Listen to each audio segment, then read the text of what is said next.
Hola, hola, sean bienvenidos. Vamos a dar lectura ahora a el tercer texto de Séneca, este filósofo estoico de la época romana, eh, principal consejero del emperador de Nerón. Vamos a leer el texto sobre la felicidad, ¿ya? De Lucio Annio Séneca. Dice Séneca que la verdadera felicidad no consiste en tenerlo todo, sino en no desear nada. Empieza con el primer capítulo, que es donde nos da la opinión común y el acierto. Todos los hombres, hermano Galión, quieren vivir felices, pero al ir a descubrir lo que hace la vida feliz, van a tientas, y no es fácil conseguir la felicidad en la vida, ya que se aleja uno tanto más de ella cuanto más afanosamente se le busque. Si ha errado el camino, si éste lleva en sentido contrario, la misma velocidad aumenta la distancia. Hay que determinar, pues, primero lo que apetecemos. Luego se ha de considerar por dónde podemos avanzar hacia ello más rápidamente y veremos por el camino siempre que sea el bueno, cuánto se adelanta cada día y cuánto nos acercamos a aquello que nos impulsa un deseo natural. Mientras erremos de acá para allá sin seguir a otro guía que los rumores y los clamores discordantes que nos llaman hacia distintos lugares, se consumirá entre errores nuestra corta vida, aunque trabajemos día y noche para mejorar nuestro espíritu. Hay que decidir, pues, a dónde nos dirijamos y por dónde, no sin ayuda de algún hombre experto que haya explorado el camino por donde avancemos, ya que aquí la situación no es la misma que en los demás viajes. En estos hay algún sendero, y los habitantes a quienes se pregunta no permiten extraviarse, pero aquí el camino más frecuentado y más famoso es el que más engaña. Nada importa, pues, más que no seguir como ovejas el rebaño de los que nos preceden, yendo así no a donde hay que ir, sino a donde se va. Y ciertamente nada nos envuelve en mayores males que acomodarnos al rumor, persuadidos de que lo mejor es lo admitido por el asentimiento de muchos, tener por buenos los ejemplos numerosos y no vivir racionalmente sino por imitación. De ahí esa aglomeración tan grande de personas que se precipitan unas sobre otras. Lo que ocurre en una gran catástrofe colectiva, cuando la gente misma se aplasta, nadie cae sin arrastrar a otro y los primeros son la perdición de los que siguen. Puedes verlo suceder en toda la vida. Nadie yerra solo por su cuenta, sino que es causa y autor del error ajeno. Es dañoso, pues, apegarse a los que van adelante, y como todos prefieren creer que juzgar, nunca se juzga acerca de la vida, siempre se cree, y nos perturba y pierde el error que pasa de mano en mano. Parecemos por, Perecemos por el ejemplo de los demás. Nos salvaremos si nos separamos de la masa. Pero ahora la gente se enfrenta con la razón en defensa de su mal, y sucede lo mismo que en los comicios, en los cuales los mismos que han nombrado a los pretores se admiran de que hayan sido nombrados cuando han mudado el inconstante favor. Aprobamos y condenamos las mismas cosas. Este es el resultado de todo juicio que se falla por el voto de la mayoría. Capítulo 2. Razón y opinión. Cuando se trata de la vida feliz, no es propio que me respondas según la costumbre de la separación de los votos. Esta parte parece ser la mayor, pues por eso mismo es la peor. No marchan tan bien los asuntos humanos que las cosas mejores agraden a los más. La prueba de lo peor es la muchedumbre. Busquemos qué es lo mejor, no lo más acostumbrado, y lo que nos ponga en posesión de una felicidad eterna, no lo que apruebe el vulgo, pésimo intérprete de la verdad. Y llamo vulgo tanto a los que visten clámide como a los que llevan coronas, pues no miro el color de los vestidos con que se adornan sus cuerpos, no me fío de los ojos para conocer al hombre. Tengo una luz mejor y más cierta para discernir lo verdadero y lo falso. El bien del espíritu. El espíritu lo ha de hallar. Si éste tuviera alguna vez ocasión de respirar y de entrar en sí mismo, oh, cómo se torturaría, confesaría la verdad y diría, todo lo que he hecho hasta ahora preferiría que no hubiera sido hecho. Cuando pienso en todo lo que he dicho, envidio a los mudos. Cuando he deseado, lo juzgo maldición de mis enemigos. Todo lo que he temido, justos dioses, cuanto mejor fue que lo que he deseado. Me he enemistado con muchos y del odio he vuelto a la amistad. Si es que hay alguna amistad entre los malos, aún no soy amigo de mí mismo. He hecho los mayores esfuerzos por salir de la multitud y hacerme notar por alguna cualidad. ¿Qué he hecho sino ofrecerme como un blanco y mostrar la malevolencia donde podía morderme? ¿Ves a esos que elogian la elocuencia, que escoltan a la riqueza, que adulan al favor, que ensalzan el poder? Todos son enemigos o lo que es igual pueden serlos. Tantos son los admiradores como los envidiosos. ¿Por qué no buscar más bien algo bueno realmente para sentirlo, no para mostrarlo? Esas cosas que se contemplan ante las que se detienen las gentes, que uno señala a otro con asombro, por fuera brillan, por dentro son deplorables. Capítulo 3. La felicidad verdadera. Busquemos algo bueno, no en apariencia, sino sólido y duradero, y más hermoso por sus partes escondidas. Descubrámoslo, no está lejos, se encontrará. Solo hace falta saber hacia dónde extender la mano.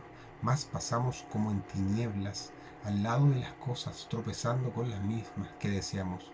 Pero para no hacerte dar rodeos, pasaré por alto las opiniones de los demás, pues es cosa larga enumerarlas y refutarlas. Oye la nuestra. Cuando digo la nuestra, no me apego a ninguno de los maestros estoicos. También yo tengo derecho a opinar.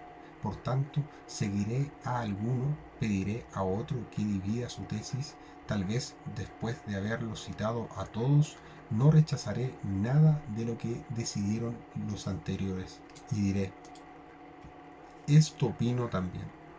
Por lo pronto, de acuerdo en esto con todos los estoicos, me atengo a la naturaleza de las cosas. La sabiduría consiste en no apartarse de ella y formarse según su ley y su ejemplo. La vida feliz es, por tanto, la que está conforme con su naturaleza, la cual no puede suceder más que si primero el alma está sana y en constante posesión de su salud, en segundo lugar, si es enérgica y ardiente, magnánima y paciente, adaptable a las circunstancias, cuidadosa sin angustia de su cuerpo y de lo que le pertenece, atenta a las demás cosas que sirvan para la vida, sin admirarse de ninguna. Si usa de los dones de la fortuna sin ser esclava de ellos, comprendes, aunque no lo añadiera, que de ello nace una constante tranquilidad y libertad, una vez alejadas las cosas que nos irritan o nos aterran, pues en lugar de los placeres y de esos goces mezquinos y frágiles, dañosos aún en el mismo desorden, nos viene una gran alegría inquebrantable y constante, y al mismo tiempo la paz y la armonía del alma, y la magnanimidad con la dulzura, pues toda ferocidad procede de debilidad. Capítulo 4. Definiciones del sumo bien. El bien, tal como lo concebimos nosotros, puede también definirse de otras maneras, es decir, puede comprenderse en el mismo sentido, pero no en los mismos términos, así como un mismo ejército puede extenderse en un frente más amplio o concentrarse, disponer el centro en curva, arqueando las alas o desplegarse en línea recta, pero su fuerza y su voluntad de luchar por la misma causa son las mismas, de cualquier modo que esté ordenado. De igual manera, la definición del sumo bien puede ampliarse o bien reducirse y replegarse. Será lo mismo, por lo tanto, si digo, el sumo bien es un alma que desprecia las cosas azarosas y se complace en la virtud, o bien una fuerza de ánimo invencible, con experiencia de las cosas, serena en la acción, llena de humanidad y de solicitud por los que nos rodean. Se puede también definir diciendo que el hombre feliz es aquel para quien nada es bueno ni malo, sino un alma buena o mala que practica el bien, que se contenta con la virtud, que no se deja ni elevar ni abatir por la fortuna, que no conoce bien mayor que el que puede darse a sí mismo, para quien el verdadero placer será el desprecio de los placeres. Puedes, si gustas de digresiones, presentar la misma cosa en uno u otro aspecto, sin alterar su significación. ¿Qué nos impide en efecto decir que la felicidad de la vida consiste en un alma libre, levantada, intrépida y constante, inaccesible al miedo y a la codicia, para quien el único bien sea la virtud, el único mal la vileza, y lo demás un montón de cosas sin valor que no quitan ni añaden nada a la felicidad de la vida, ya que vienen y van y se van sin aumentar ni disminuir el sumo bien? A este principio así fundado tiene que seguir, quiera o no, una alegría constante y un gozo profundo que viene desde lo hondo, pues se alegra de lo suyo propio y no desea bienes mayores que los privados. ¿Por qué no han de compensar bienes estas cosas los movimientos mezquinos, frívolos e inconstantes de nuestro cuerpo flaco? El día que lo domine el placer, lo dominará también el dolor.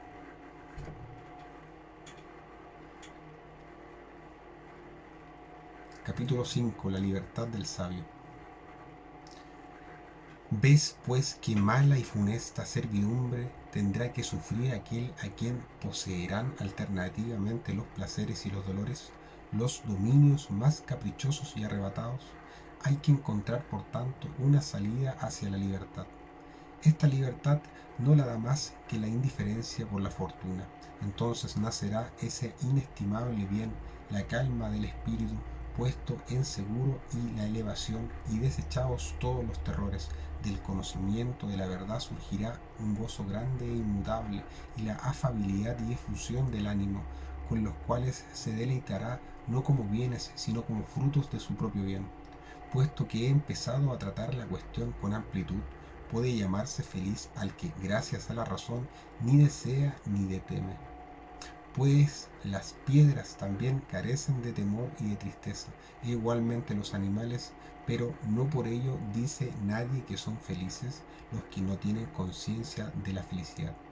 Pon en el mismo lugar a los hombres a quienes una índole obtusa y la ignorancia de sí mismos reduce al número de los animales y de las cosas inanimadas. Ninguna diferencia hay entre estos y aquellos, pues estos carecen de razón y la de aquellos está corrompida y solo sirve para su mal y para pervertirlos, pues nadie puede llamarse feliz fuera de la verdad.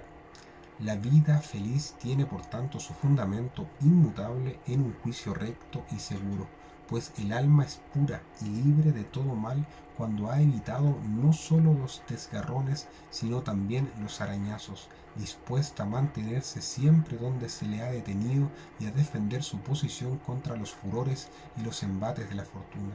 Pues, por lo que se refiere al placer, aun cuando se difunda por todas partes en torno nuestro y se insinúe por todas las vías y halague el ánimo con sus caricias y acumule una tras otras para seducirnos total o parcialmente, ¿qué mortal a quien quede algún vestigio de ser hombre querría sentir su cosquilleo día y noche y abandonar el alma para consagrarse al cuerpo?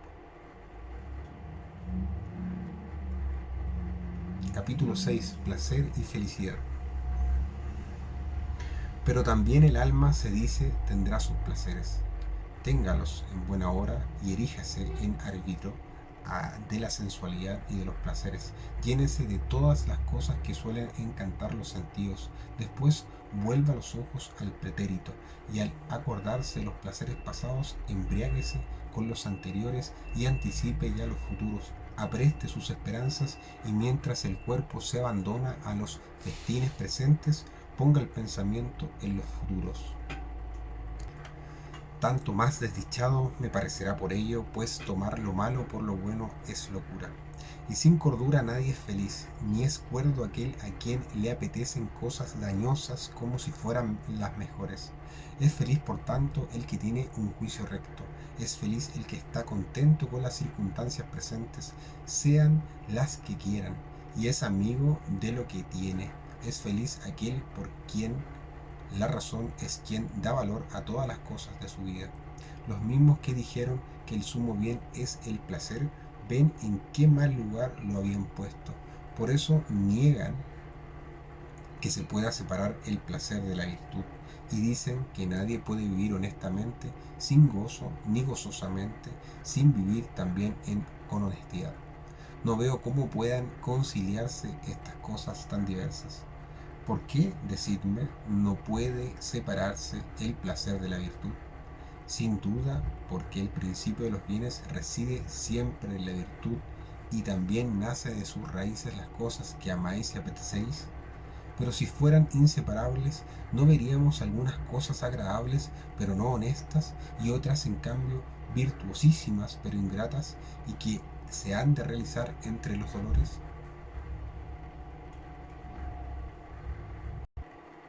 Capítulo 7. Oposición de la virtud y el placer. Añade ahora que el placer sobreviene incluso a la vida más infame, pero que la virtud no admite una mala vida. Y algunos no son infelices por falta de placer, sino por el placer mismo, lo cual no ocurriría si a la virtud se mezclase el deleite, del que a menudo carece la virtud, pero que nunca necesita. ¿Por qué querer reunir cosas distintas y aún contrarias? La virtud es algo elevado, excelso, regio, invencible e infatigable. El placer es algo bajo, servil, flaco y mezquino, cuyo asiento y domicilio son los lupanares y las tabernas. Encontrarás la virtud en el templo, en el foro, atesada con las manos encallecidas, al placer casi siempre escondido en busca de tinieblas, cerca de los baños y estufas, y de lugares que temen a la policía, blando, sin frío, húmedo de vino y de perfumes, pálido y cubierto de afeites, y lleno de ungüentos como un cadáver.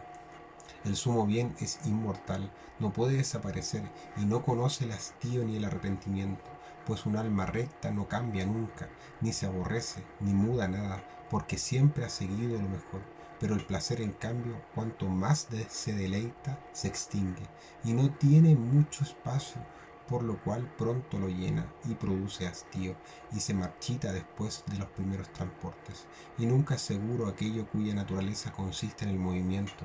Así no puede tener consistencia alguna lo que llega y pasa del modo más fugaz para perecer en su mismo uso, pues llega al punto donde cesa, y cuando comienza ya ve su fin. Capítulo 8. Vivir según la naturaleza. ¿Qué importa que el placer se dé tanto entre los buenos como entre los malos, y no deleite menos entre los buenos como entre los malos, y no deleite menos a los infames su deshonra que a los virtuosos su mérito? Por esto los antiguos recomendaron seguir la vida mejor, no la más agradable, de modo que el placer no sea el guía, sino el compañero de la voluntad recta y buena. Pues es la naturaleza quien tiene que guiarnos, la razón la observa y la consulta. Es lo mismo, por tanto, vivir felizmente según la naturaleza. Voy a explicar qué quiere decir esto. Si conservamos con cuidado y sin temor nuestras dotes corporales y nuestras aptitudes naturales como bienes fugaces y dados para un día, si no sufrimos su servidumbre y no nos dominan las cosas externas, si los placeres fortuitos del cuerpo tienen para nosotros el mismo puesto que en campaña los auxiliares y las tropas ligeras tienen que servir, no mandar, sólo así son útiles para el alma. Que el hombre no se deje corromper ni dominar por las cosas exteriores, y solo se admire a sí mismo, que confíe en su ánimo y esté preparado a cualquier fortuna, que sea artífice de su vida, que su confianza no carezca de ciencia, ni su ciencia de constancia, que sus decisiones sean para siempre y sus secretos no tengan ninguna enmienda. Se comprende, sin que se necesite añadirlo, que un hombre tal será sereno y ordenado, y hará todo con grandeza y afabilidad.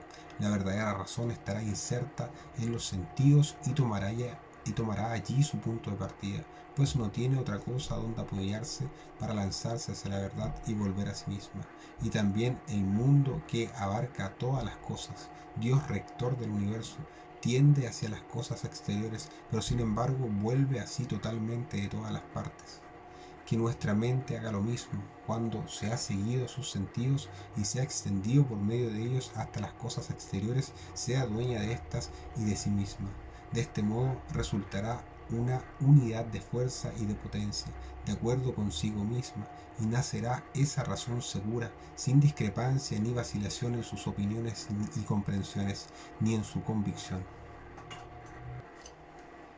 la cual cuando se ha ordenado y se ha acordado y por decirlo así, armonizado en sus partes, ha alcanzado el sumo bien, pues nada malo ni seguro ni inseguro subsiste, nada en que pueda tropezar o resbalar. Lo hará todo por su propia autoridad y nada imprevisto le ocurrirá, sino que todo lo que haga resultará bien, fácil y diestramente, sin rodeos a lograr, pues la pereza y la vacilación acusan lucha e inconstancia. Por tanto, puedes declarar resueltamente que el sumo bien es la concordia del alma, pues las virtudes deberán estar allí donde estén la armonía y la unidad, son los vicios los que discrepan. Capítulo 9. El placer sobrevenido. Pero tú mismo, se dice, solo practicas la virtud porque esperas de ella algún placer. En primer lugar, si la virtud ha de proporcionar placer, no se la busca por él, pues no lo proporciona sino por añadidura, y no se esfuerza por conseguirlo, sino que su esfuerzo, aunque tienda a otra cosa, lo alcanzará también. Así como en un campo arado para la siembra nacen aquí y allá algunas flores, pero no se ha tomado tanto trabajo para estas hierbecillas, aunque deleiten los ojos, el propósito del sembrador fue otro, y esto sobrevino. Así también el placer no es el pago ni la causa de la virtud, sino algo accesorio, y no se lo acepta porque deleite, sino que si se lo acepta también deleita. El sumo bien reside en el mismo juicio y en la disposición de un espíritu perfecto. Cuando éste ha llenado todo su ámbito y se ha ceñido a sus límites, se ha realizado el sumo bien y ya no desea nada más, pues no nada hay fuera del todo, ni tampoco más allá del fin. Por eso yerras cuando preguntas qué es aquello por lo que busco la virtud, pues buscas algo por encima de lo más alto.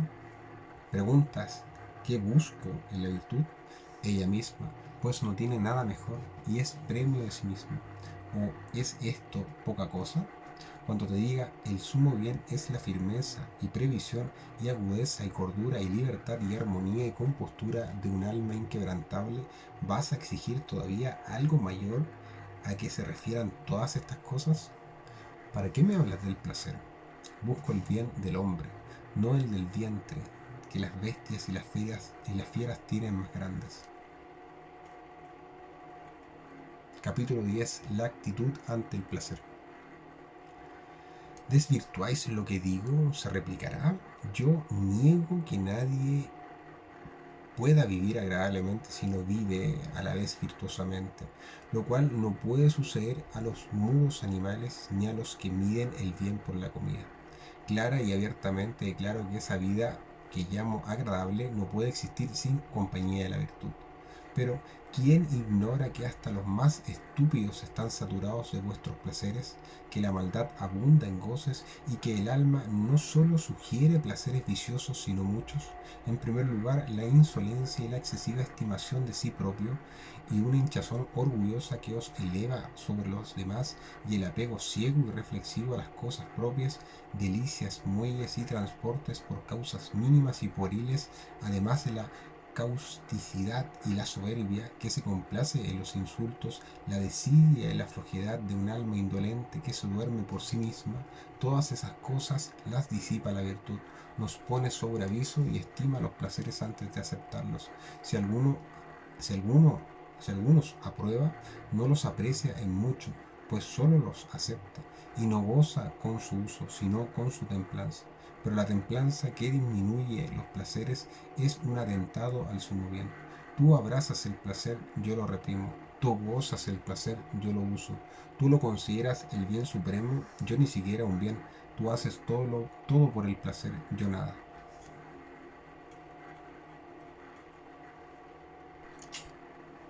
Capítulo 11. Impotencia de la sabiduría epicurea.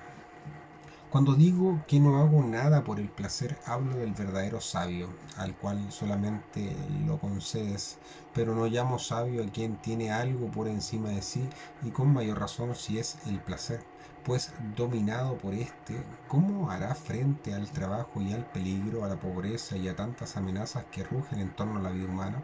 ¿Cómo soportará la visión de la muerte y del dolor, el estrépito del mundo y tantos enemigos acérrimos vencido por tan blando adversario? Todo lo que el placer aconseje lo hará. ¿Y no ves cuántas cosas le aconsejará? Nada vergonzoso, dices, le podrá aconsejar porque está asociado a la virtud. ¿No ves una vez más cuál es ese sumo bien que necesita de un guardián para ser bueno? Y la virtud, ¿cómo dirigirá al placer a quien sigue, puesto que seguir es propio de quien obedece y dirigir del que manda? Pones detrás al que manda. Magnífico papel tiene entre vosotros la virtud, probar los placeres. Pero veremos si la virtud entre los que la tratan tan afrentosamente sigue siendo todavía virtud, pues no puede llamarse así si cede su puesto. Entre tanto mostraré qué es de lo que se trata a muchos asediados por los placeres, sobre los que la fortuna ha derramado todos sus dones y que tendrás que reconocer malos. Mira a Nomentano y a Picio en busca de los bienes, como ellos dicen, de la tierra y del mar, y que reconocen en su mesa a los animales de todos los países. Míralos en su lecho de rosas esperando su comilona, deleitando los oídos con el sonido de las voces, los ojos con espectáculos, con sabores el paladar. Todo su cuerpo es excitado con fricciones blandas y suaves, y para que la nariz no descanse, mientras tanto se impregnan de varios olores el lugar mismo donde se hacen ofrendas a la sensualidad. Reconocerás que esos están entre los placeres, pero sin embargo no les irá bien, porque no es del bien de los que gozan. Capítulo 12. El peligro del epicureísmo. Les irá mal, dices, porque intervienen muchas circunstancias que perturban su ánimo y las opiniones contrarias inquietarán su mente. Concedo que sea así, pero no obstante esos mismos necios, caprichosos y expuestos a la amenaza del arrepentimiento, experimentarán grandes placeres, de modo que es menester confesar que están tan lejos de toda molestia como del buen sentido, y, como ocurre a muchos, tienen una locura alegre y se enajenan entre risas. Por el contrario, los placeres de los sabios son apacibles y moderados, acaso débiles, concentrados y apenas visibles, pues vienen sin ser llamados, y cuando llegan espontáneamente no son recibidos con honores ni con gozo alguno por los que los experimentan, pues los mezclan en la vida como el juego y la diversión entre las cosas serias. Déjese pues de unir cosas incompatibles y de enlazar el placer con la virtud, vicio con el que se adula a los peores. El hombre sumido en los placeres siempre, ahito y ebrio, por saber que vive con placer, cree vivir también con virtud, pues oye que el placer no puede separarse de la virtud, y entonces da a sus vicios el nombre de sabiduría, y ostenta lo que debiera ocultar. Así no se entregan a la sensualidad impulsados por Epicuro, sino que dados al vicio esconden su corrupción en el seno de la filosofía y acuden donde oyen alabar el placer y no consideran cuán sobrio y seco es el placer de Epicuro, al menos así lo entiendo yo, sino que se precipitan hacia ese nombre en busca de una autoridad y de algún velo para sus desenfrenos, y así pierden lo único bueno que tenían entre sus males, la vergüenza del pecado, pues alaban aquello de que se sonrojan y se envanecen del vicio. Por esto ni siquiera es posible a la juventud enmendarse, puesto que se aplica un título honroso a una indolencia vergonzosa. Esta es la razón de que esa alabanza del placer sea perniciosa. Los preceptos virtuosos quedan ocultos, lo que corrompe está manifiesto. Capítulo 13. El verdadero sentido de la doctrina de Epicuro.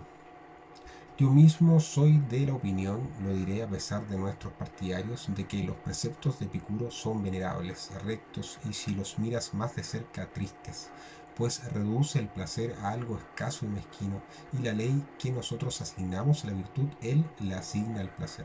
Le ordena obedecer la ley de la naturaleza, pero es poco para la sensualidad lo que para la naturaleza es bastante. Pero, ¿qué ocurre? Aquel que llama felicidad al ocio perezoso y a los goces alternativos de la gula y la lujuria busca un buen apoyo para una mala causa, y mientras viene inducido por aquel nombre seductor, sigue el placer, no el que le enseñan, sino el que trajo consigo, y una vez que empieza a juzgar sus vicios semejantes a los preceptos, cede a ellos, pero no ya con timidez y escondidas, se entrega a la sensualidad abiertamente, descaradamente. Por esto no diré, como la mayoría de los nuestros, que la escuela de Epicuro es maestra de infamia, sino que digo, tiene mala reputación, tiene mala fama, y no la merece. ¿Quién puede saberlo si no ha sido admitido en su interior? Su misma fachada da lugar a las hablillas y suscita malsanas esperanzas. Es como un hombre enérgico vestido de mujer. Tu pudor es constante, tu virilidad está intacta, tu cuerpo no cede ninguna debilidad vergonzosa, pero tienes en la mano un tambor. Elíjase, pues, un título honroso y una muestra que incite por sí misma al alma a rechazar los vicios que la enervan en cuanto llegan. El que se acerca a la virtud da pruebas de un carácter noble. El que sigue al placer parece débil, quebrantado o menos hombre, propenso a caer en torpezas, a no ser que alguien le haya distinguido los placeres para que sepa cuál de ellos están dentro del deseo natural, cuáles llevan al abismo y son ilimitados, y cuanto más se los satisface, más insaciables. Que la virtud vaya pues delante. Siguiendo su huella siempre estaremos en seguro, y el placer excesivo daña. En la virtud no hay que temer que haya exceso, porque en ella misma está la mesura. No es bueno lo que padece por su propia magnitud. Capítulo 14. El riesgo del placer. Además, los que están dotados de una naturaleza racional, ¿qué cosa puede proponérseles mejor que la razón? Y si se quiere esa unión, si se quiere ir a la felicidad en compañía, que la virtud marche delante y el placer le acompañe y vaya junto a ella como la sombra junto al cuerpo. Hacer de la virtud el más excelso de todos los bienes, una esclava del placer, es propio de un hombre incapaz de concebir nada grande. Que la virtud vaya a la primera, que lleve el estandarte. No por eso tendremos menos el placer, pero seremos dueños y moderadores de él. Nos hará ceder algo a sus súplicas, pero no nos impondrá nada. Pero los que han entregado el mando al placer carecen de uno y otro, pues pierden la virtud y además no tienen el placer, sino que el placer los tiene a ellos. O se atormentan por su falta, o se ahogan en su abundancia. Desdichados si los abandona, más desdichados si los abruma. Así como los navegantes sorprendidos en el mar de las Sirtes tan pronto se quedan en seco como son agitados por las olas impetuosas. Esto ocurre por una introspectiva excesiva y un amor ciego de su objeto, pues para el que busca el mal en vez del bien es peligroso alcanzarlo. Así como cazamos a las fieras con esfuerzo y peligro, y su posesión, una vez cogidas, es también inquieta, pues con frecuencia despedazan a sus dueños. Del mismo modo, los que poseen grandes placeres caen en un gran mal, y los antes conquistados los apresan, y cuanto más numerosos y grandes son, tanto más pequeño y siervo de más señores es aquel a quien el vulgo llama feliz. Quiero insistir aún en esta imagen: el que busca los cubiles de las fieras y gusta mucho de capturar fieras al lazo y rodear con perros los vastos bosques, abandona para seguir sus huellas ocupaciones preferibles y renuncia a muchos menesteres. Del mismo modo, el que persigue el placer pospone a él todas las cosas, y lo primero que descuida es su libertad, que sacrifica por el vientre y no compra los placeres para sí mismo, sino que se vende a los placeres. Capítulo 15. Obedecer a Dios es libertad. Pero ¿qué se dirá que impide fundir en uno solo la virtud y el placer y establecer el bien supremo de modo que la misma cosa sea a la vez honesta y agradable? es que no puede haber una parte de lo virtuoso que no sea algo virtuoso, y el sumo bien no tendrá su pureza si encierra algo distinto de lo mejor. Ni siquiera el gozo que nace de la virtud, aunque sea un bien, es una parte del bien absoluto, no más que la alegría y la tranquilidad, aunque nazcan de las causas más excelentes, pues estas cosas son bienes, pero son consecuencia y no complemento del sumo bien. El que establece una alianza entre el placer y la virtud, aun sin ponerlos en un pie de igualdad con la fragilidad de uno de los bienes, debilita cuanto hay de vigor en el otro y pone bajo un yugo esa libertad que sólo es invencible si no conoce nada más precioso que ella misma. Pues lo que se maxima pues lo que es la máxima servidumbre empieza a necesitar la fortuna. Síguese de esto una vida ansiosa, suspicaz, inquieta, temerosa de las vicisitudes, pendiente de los momentos de los tiempos. No das a la virtud un fundamento grave e inmutable, sino que le ordenas mantenerse en un lugar movedizo, pues que hay tan mudable como la espera de las cosas fortuitas y la variación del cuerpo y las cosas que lo afectan. ¿Cómo puede obedecer a Dios y aceptar con buen ánimo todo lo que suceda, no quejarse del destino y acoger de buen grado sus vicisitudes, el que se agita a las menores punzadas de los placeres y de los dolores? Ni siquiera es un buen defensor o salvador de la patria, ni protector de sus amigos si se inclina a los placeres. Que el sumo bien se eleve a un lugar de donde ninguna fuerza pueda arrastrarlo, a donde no tenga acceso el dolor ni la esperanza, ni el temor ni ninguna otra cosa, que amengue los derechos del bien supremo. Pero solo la virtud puede elevarse hasta allí. Su paso es quien ha de dominar esa pendiente. Ella permanecerá firme y soportará todos los acontecimientos, no solo paciente, sino voluntariamente, y sabrá que toda la dificultad de los tiempos es una ley de la naturaleza, y como un buen soldado soportará sus heridas, contará las cicatrices, y al morir traspasados por los dardos, amará al jefe por quien cae. Tendrá siempre en su mente el viejo precepto: sigue a Dios. En cambio, el que se queja, llora y gime, es obligado a la fuerza a hacer lo que está mandado, y no por ello es menos llevado sin querer a donde se le ordena. Qué locura es preferir ser arrastrado a seguir, tanto a fe mía como por necedad e ignorancia de la propia condición, dolerte de que te falte algo o te ocurra algo penoso, o igualmente extrañarte o indignarte de las cosas que tanto suceden a los buenos como a los malos. Quiero decir, las enfermedades, las muertes, los impedimentos y las demás miserias que se acontecen inesperadamente a la vida humana. Aceptemos con buen ánimo todo lo que se ha de padecer por la constitución del universo.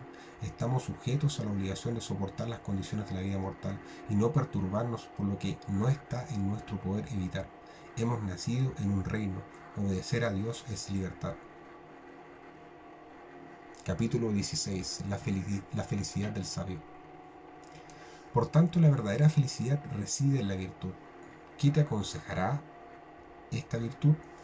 Que no estimes bueno o malo lo que no acontece ni por virtud ni por malicia. En segundo lugar, que seas inconmovible incluso contra el mal que procede del bien, de modo que en cuanto es lícito te hagas un Dios. ¿Qué te promete esta empresa? Privilegios grandes e iguales a los divinos. No serás obligado a nada, no necesitarás nada, serás libre, seguro, indemne, nada intentarás en vano, nada te impedirá, todo marchará conforme a tu deseo, nada adverso te sucederá, todo, nada contrario a tu opinión o a tu voluntad. Pues que basta la virtud para vivir feliz, siendo perfecta y divina. ¿Por qué no ha de bastar? Incluso es más que suficiente, pues ¿qué puede faltar al que está exento de todo deseo? ¿Qué necesita del exterior el que ha recogido todas sus cosas en sí mismo? Pero el que tiende a la virtud, aun cuando haya avanzado mucho, necesita sin embargo algún favor de la fortuna, mientras aún lucha entre los afanes humanos, mientras desata aquel nudo y todo el lazo mortal. ¿Qué diferencia hay entonces? Que unos están atados, otros amarrados, otros incluso agarrotados. El que ha llegado a una región superior y se ha elevado a más altura arrastra una cadena floja, todavía no libre, pero ya casi es libre. Capítulo 17. Los principios de la conducta. Pero alguno de esos que ladran contra la filosofía dirá, como suelen, ¿por qué hablas con más energía que vives? ¿Por qué bajas el tono delante de un superior y consideras que el dinero es para ti un instrumento necesario y te alteras por un contratiempo y lloras al enterarte de la muerte de tu esposa o de un amigo y miras por tu fama y te afectan las habladurías malévolas? ¿Por qué tu campo está más cultivado de lo que pide el uso natural? ¿Por qué no cenas según tus preceptos? ¿Por qué tienes un mobiliario demasiado elegante? ¿Por qué se bebe en tu casa un vino más viejo que tú? ¿Por qué se instala una pajarera? ¿Por qué se plantan árboles que no han de dar más que sombra? ¿Por qué tu mujer lleva en las orejas la renta de una casa opulenta? ¿Por qué tus esclavos se visten con ropas preciosas? ¿Por qué es tu casa un arte al el servir la mesa y no se coloca la plata y el azar de cualquier manera, sino que se sirve con pericia y tienes un maestro de artes y soria? Añade aún, si quieres, ¿por qué tienes posesiones más allá del mar y más de las que conoces? Es una vergüenza que seas tan negligente como para no conocer a unos poquillos esclavos o tan fastuosos como para tener más de los que la memoria alcanza a conocer. Ayudaré enseguida a tus reproches y me haré más objeciones que las que imaginas. Ahora te responderé esto. No soy un sabio, y para que tu malevolencia se regocije, nunca lo seré. Por esto no exijo de mí ser igual que los mejores, sino mejor que los malos. Me basta comprobar todos los días algo de mis vicios y castigar mis extravíos. No he llegado a la salud, ni llegaré siquiera. Compongo para mí gotas más calmantes que remedios. Contento si los ataques son menos frecuentes y menos dolorosos. Pero comparado con vuestros pies, yo impotente soy un corredor.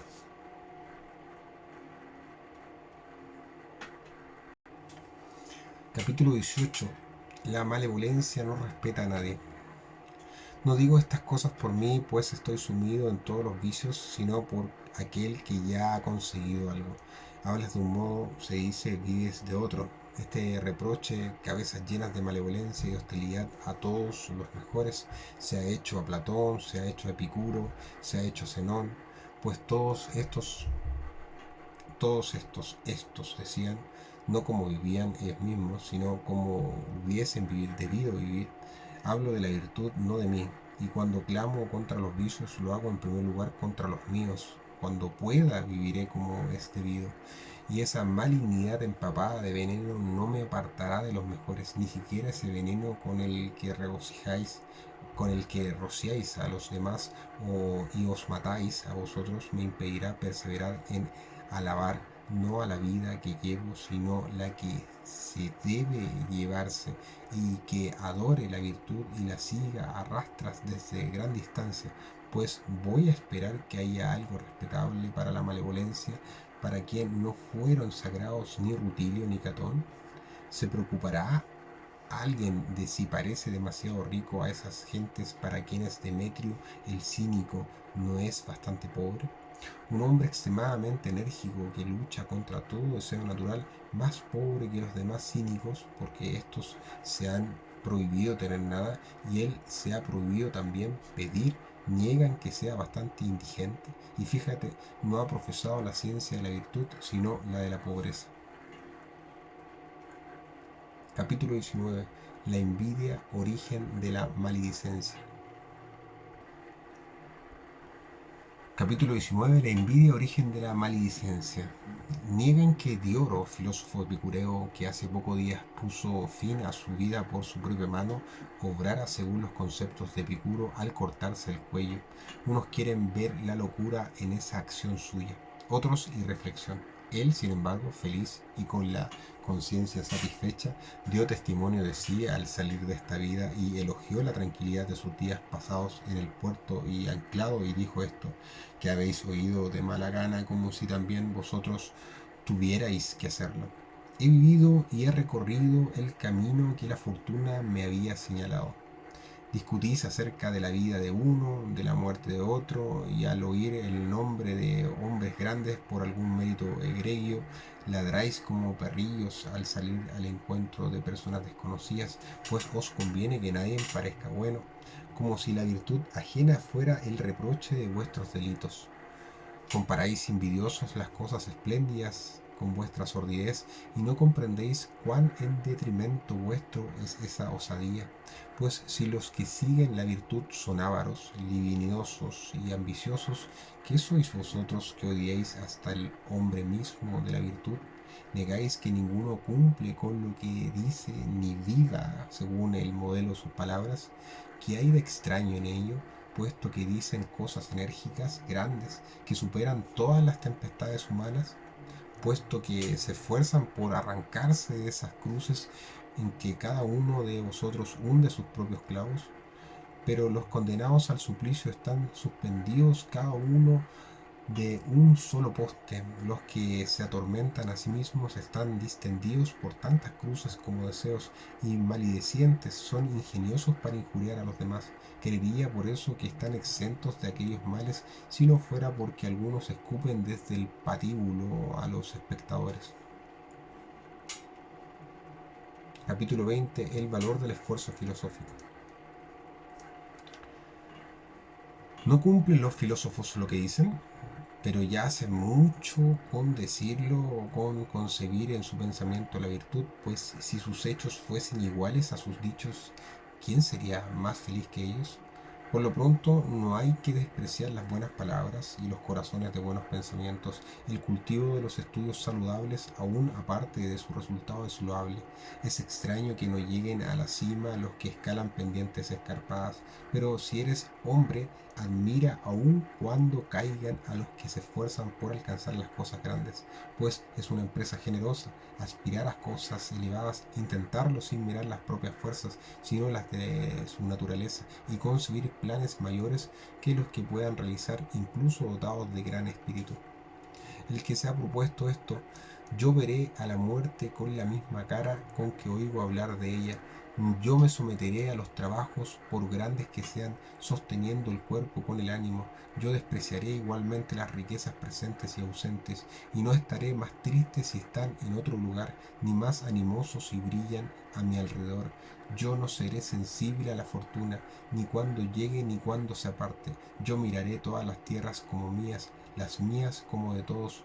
Yo viviré como quien sabe que ha nacido para los demás, y daré gracias por ello a la naturaleza de las cosas. Pues, ¿cómo podrías arreglar mejor mis asuntos? Me ha dado a mí solo para todos, a todos para mí solo. Cuando tenga, ni lo guardaré con avaricia, ni lo derrocharé pródigamente. Nada creeré poseer mejor que lo que haya dado bien. No mediré los beneficios por su número, ni por su peso, ni por otra estimación que la del que los reciba. Nunca seré para mí mucho de lo que reciba un hombre digno. No haré nada por la opinión, todo por la conciencia. Creeré que hago a los ojos del pueblo aún aquello de que yo solo sea testigo. Al comer y al beber, mi fin será satisfacer los deseos naturales, no llenar el vientre y vaciarlo. Afable para mis amigos seré antes de que me rueguen, y me adelantaré a las peticiones honestas. Sabré que mi patria es el mundo y que los dioses lo presiden, y estos están por encima de mí y en torno mío, como censores de mis hechos y de mis dichos. Y cuando la naturaleza reclame mi espíritu y mi razón lo despida, me iré con el testimonio de haber amado la conciencia recta y las buenas inclinaciones, sin haber mermado la libertad de nadie, y menos la mía.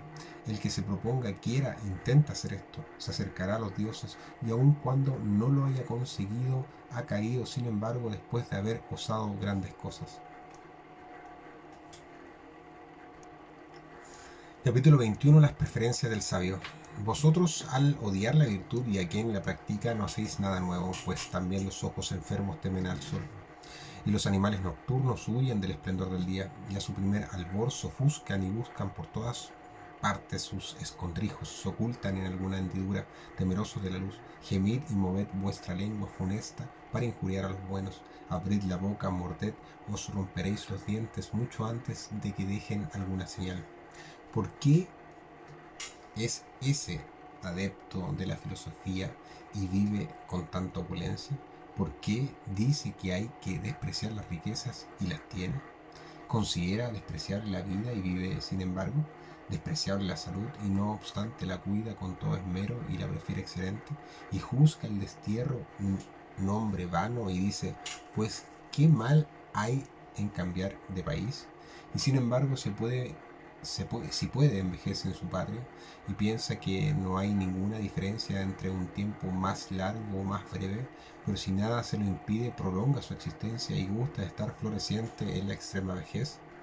Dice que estas cosas deben despreciarse, no que no se tengan, sino que se tengan con afán, no las rechaza, pero cuando se van, las sigue con mirada tranquila. ¿Dónde pondrá la fortuna con más seguridad las riquezas que allí donde podrá recobrarlas sin protesta del que las devuelve? Marco Catón, cuando alababa a Curio y a Concur, Concurcanio y aquel ciclo en que era un delito para los censores tener unas pocas láminas de plata, poseía 4 millones de sestercios menos sin duda que Creso, pero más que Catón el censor. Si se comparan con mayor distancia, superaban a su bisabuelo que era superado por Craso, y si se le hubiera tocado en suerte más riquezas, no la hubiera despreciado. Pero el sabio no se considera indigno de ningún don de la fortuna. No ama las riquezas, pero las prefiere. No las recibe en su alma, pero sí en su casa. Y no rechaza a quienes las poseen, pero las domina. Y quiere que proporcionen a la virtud una materia más amplia. Capítulo 22. El papel de las cosas preferibles. Pues, ¿quién duda que el varón sabio tiene una materia más amplia para desenvolver su espíritu en medio de las riquezas que en la pobreza? En esta no hay más que un género de la virtud, no abatirse ni dejarse deprimir en las riquezas, la templanza, la generosidad, el discernimiento, la organización, la magnificencia tienen un campo abierto. No se despreciará el sabio aunque sea de pequeñísima estatura, pero preferirá ser alto. Y débil de cuerpo o con un ojo de menos estará bien, aunque prefiera gozar de la robustez corporal. Y esto a sabiendas de que hay en él algo más vigoroso. Soportará la mala salud, la deseará buena, pues algunas cosas, aunque tengan poca importancia para el conjunto y puedan ser sustraídas sin destruir el bien principal, añaden algo, sin embargo, a la alegría constante que nace de la virtud. Así las riquezas lo conmueven y alegran, como al navegante un viento propicio y favorable, un día bueno y un lugar soleado en el frío del invierno. Y por otra parte, ¿cuál de los sabios, hablo de los nuestros, para quienes el único bien es la virtud, niega que también las cosas que llamamos indiferentes tengan algún valor en sí y sean unas preferibles a otras? A alguna de ellas se hace algún honor, a otras mucho, y no hay que engañarse, entre las preferibles están las riquezas. ¿Por qué entonces, dirás, te burlas de mí, si tienen para ti el mismo lugar que para mí? ¿Quieres saber hasta qué punto no tienen el mismo lugar? Para mí las riquezas, si se pierden, no me quitarán más que a sí mismas. Tú te quedarás pasmado y te parecerá que estás abandonado de ti mismo si se alejan de ti. En mí las riquezas tienen lugar, en ti el más alto. En suma, las riquezas son mías, tú eres de las riquezas. Capítulo 23. El uso de las riquezas. Deja por tanto debe dar el dinero a los filósofos. Nadie ha condenado a la sabiduría a ser pobre. Tendrá el filósofo grandes riquezas, pero no arrebatadas a nadie ni manchadas de sangre ajena, adquiridas sin perjuicio de ninguno, sin negocios sucios que salgan tan honradamente como entraron, de las que no se lamenten más que los malévolos. Acumula cuanto quieras, son honradas, aunque hay entre ellas muchas cosas que todos quisieran llamar suyas. No hay nada que nadie pueda decir suyo.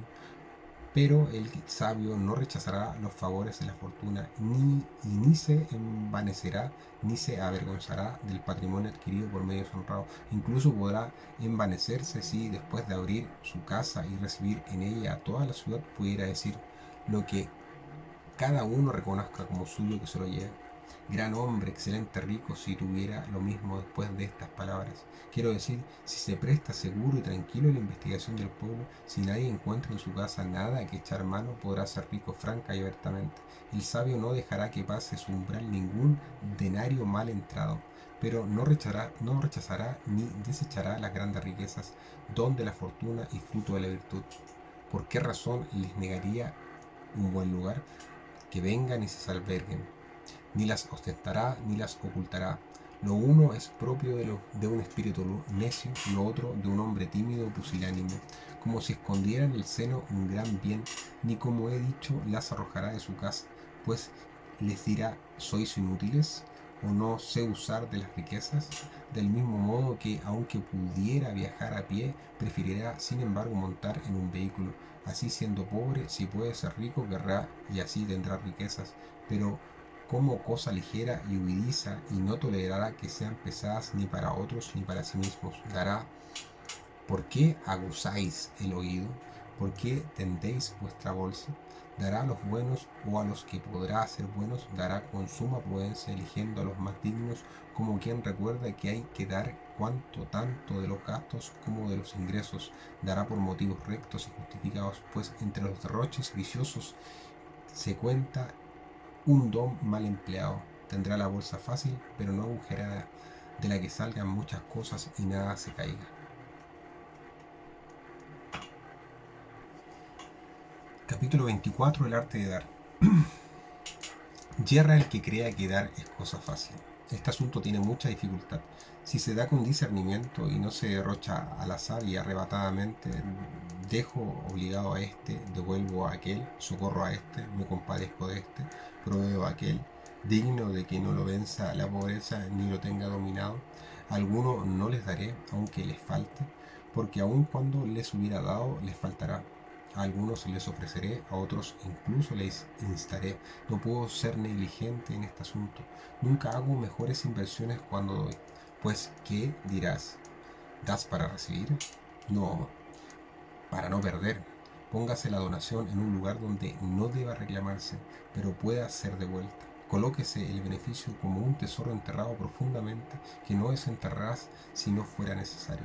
Y la casa misma del hombre rico, ¿cuánta materia ofrece para hacer el bien? Pues, ¿quién rehúse la generosidad solo para los que visten toga? La naturaleza me ordena ser útil a los hombres, sean esclavos o libres, de padres libres o libertos, la libertad legal o dada entre amigos, ¿qué importa? Donde quiera que haya un hombre, allí hay un lugar para un beneficio. Se puede, por tanto, repartir el dinero aún sin franquear el propio umbral y ejercer la liberalidad, la cual no se llama así porque se deba a los libres, sino porque parte de un alma libre. En el sabio nunca recae sobre personas viciosas ni indignas y nunca vaga tan fatigada que no se derrame abundantemente siempre que encuentre a alguien digno.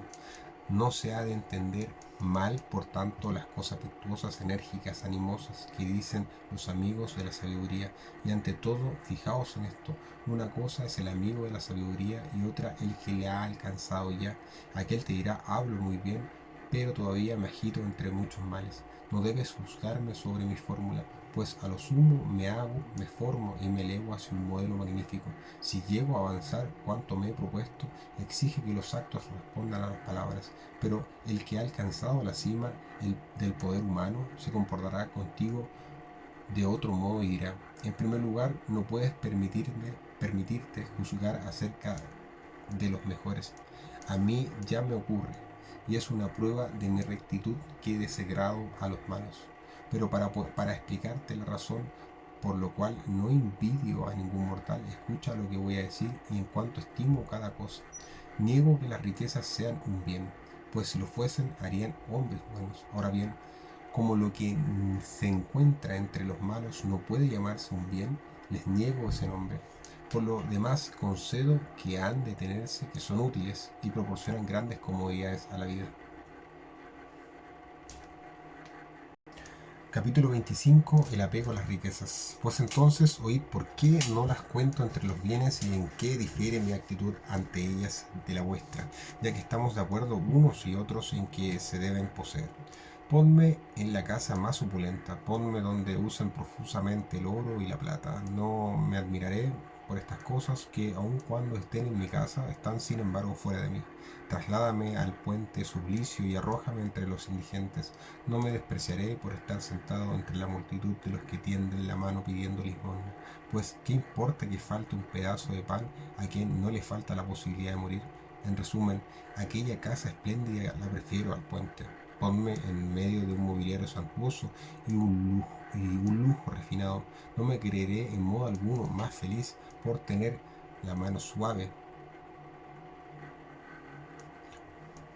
por tener un manto suave, por extender tapices purpúreos en mis festines. No seré en nada más desgraciado si mi cerviz cansada reposa en un puñado de heno, si me acuesto sobre borra de circo que se sale por los remiendos de una tela vieja. ¿Qué quiere decir esto? Prefiero mostrar el alma que tengo vestido con la pretexta y bien abrigado mejor que con los hombros desnudos o medio cubiertos. Que todos mis días pasen según mis deseos, que nuevas felicitaciones se añadan a las anteriores. No me complaceré por ello. Cambia la adversidad estos favores del tiempo. Que el ánimo sea acusado por todas partes con daños lutos, acometidas diversas, que ni una sola hora esté sin motivo de queja. No por eso maldeciré ningún día, pues he tomado mis medidas para que ningún día sea nefasto para mí. Entonces, prefiero moderar mis alegrías a reprimir mis dolores. El gran Sócrates te lo dirá. Hazme vencedor de todas las naciones, que el carro voluptuoso de Baco me lleve triunfador desde el oriente hasta Tebas, que los reyes de los persas me pidan leyes. Cuando más pasaré que soy hombre es cuando sea saludado por todas las partes como un dios. Haz que suceda inmediatamente a tan sublime elevación un cambio brusco, que sea llevado a unas andas extranjeras para adornar el cortejo de un vencedor soberbio y feroz. No me humillará más ser conducido bajo un carro ajeno que ir de pie en el mío. Pues entonces prefiero ser vencedor a ser cautivo. Despreciaré todo el imperio de la fortuna, pero si se me da la elección tomaré lo mejor de él. Todo lo que me ocurra resaltará bueno, pero prefiero que acontezcan las cosas más fáciles y agradables y menos molestas para el que tiene que habérselas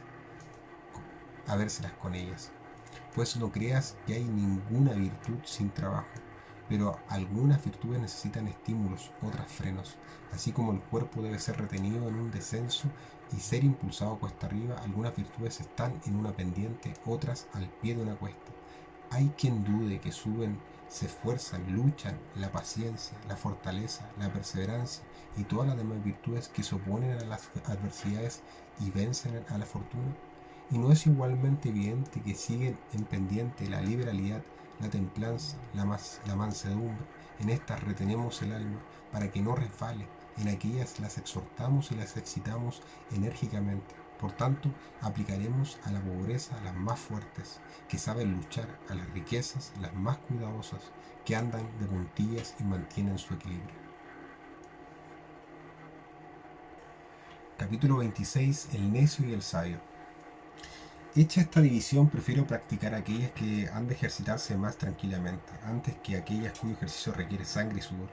Por tanto, dice el sabio, no vivo de un modo y hablo de otro, sino que vosotros oís mal. Solo llega a vuestros oídos el sonido de mis palabras, no buscáis su significación. Pues, ¿qué diferencia hay entre mí, el necio, y tú, el sabio, si los dos queremos poseer? Muchísimas, pues las riquezas del hombre sabio están en servidumbre, las del necio en el poder. El sabio no permite nada a las riquezas os lo permiten todo a vosotros.